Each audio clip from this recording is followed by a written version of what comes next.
आणि यानंतरची अपडेट पुन्हा एकदा आहे नागपूर आंदोलनासंदर्भातली। बैठकीमध्ये सहभागी होण्यासाठी बच्चू कडू मुंबईमध्ये दाखल झालेत। आज मुख्यमंत्र्यांशी ते चर्चा करणार आहेत आणि त्या अगोदर ते सह्याद्री अतिथीगृहावर दाखल झालेले आहेत। मुख्यमंत्री देवेंद्र फडणवीस यांची बच्चू कडू भेट घेणार आहेत आणि आज एक बैठकही होती। कर्जमाफीचा निर्णय झाला नाही तर आपण आपली पुढची भूमिका जाहीर करू असा पवित्रा बच्चू कडू यांनी घेतलाय। त्यांनी आडमुठी भूमिका घेऊ नये असं आवाहन सरकारतर्फे केले जाते।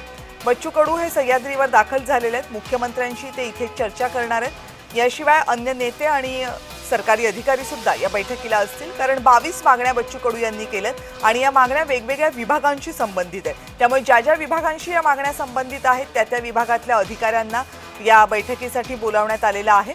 याशिवाय जी प्रमुख मागणी आहे कर्जमाफीची, त्यासाठी मुख्यमंत्री देवेंद्र फडणवीस हे स्वतः बच्चू कडू यांच्याशी चर्चा करतील। बच्चू कडू, रवींद्र तुपकर आणि अजित नवले यांच्यासह आणखीन काही शेतकरी नेते या बैठकीसाठी उपस्थित झाले।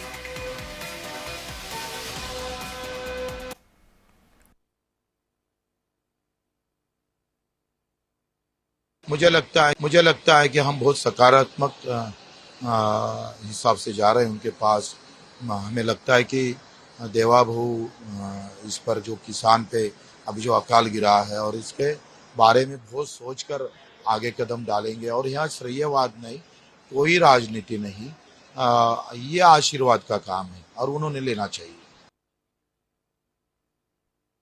आता हे दृश्य आपण पाहताय सह्याद्री अतिथीगृहाच्या प्रवेशद्वारावरचे दृश्य आहे, ज्यामध्ये अजित नवले आणि बच्चू कडू हे आपल्याला दिसतात सह्याद्री अतिथीगृहावर दाखल झालेले।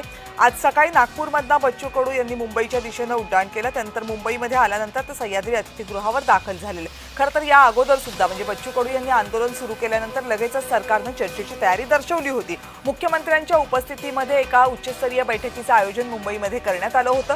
मात्र आंदोलनाच्या दुसऱ्या दिवशी बच्चू कडू यांनी मुंबईमध्ये चर्चा करायला नकार दिला होता।